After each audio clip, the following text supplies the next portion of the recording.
everyone, coming at you this week around how to zest a lemon. It sounds like something really fancy that like you might see on a restaurant menu, like some glorious homemade dessert with lemon zest and all of these big fancy things. Well, you can be big and fancy in your kitchen and it takes like 2 seconds. So I want to share with you a really incredible tool that we have in our kitchen as a staple to zest citrus and other things. And if you don't want to invest in a zester, you're like, I'm not going to use it enough, totally cool. I'm going to show you a couple of other kind of hacks that you can use to zest a lemon at home.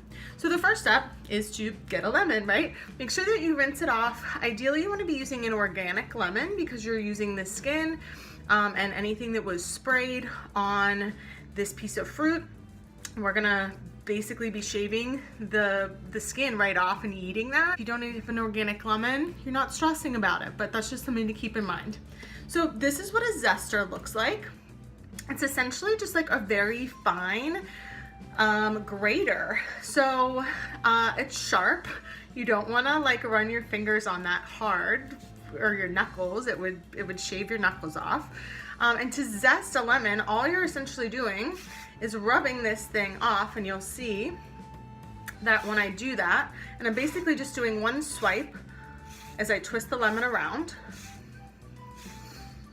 And I don't want to get the white pith part, you know, like that part of an orange or that part of a lemon, any citrus that's kind of bitter. We don't want to really be shaving that part. We're just doing like one layer, and you'll see I have now all of this sort of like really pretty confetti looking fuzz from the fruit. This is the zest.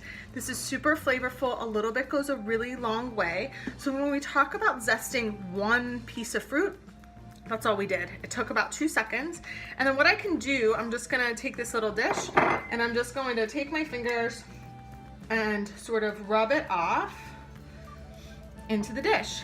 And what I have left is lemon zest. And like I said, a little bit goes a long way. That was a small lemon. I have maybe a half a teaspoon maybe of lemon zest here, but this is gonna be super flavorful and whatever I'm mixing it in. This week we're mixing it with yogurt. It's gonna give such an incredible flavor profile. So this is a zester, and I'm gonna link this for you guys below. So if you wanna invest in one of these, which like I said, I think you can get one for under 10, maybe 15 bucks.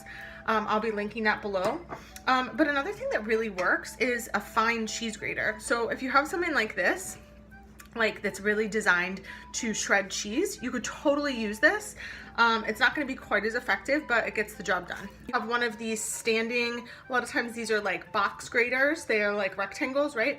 If you have something like this, you can use the finest option. Those are 2 other options. If you have a fine grater, totally you can use those.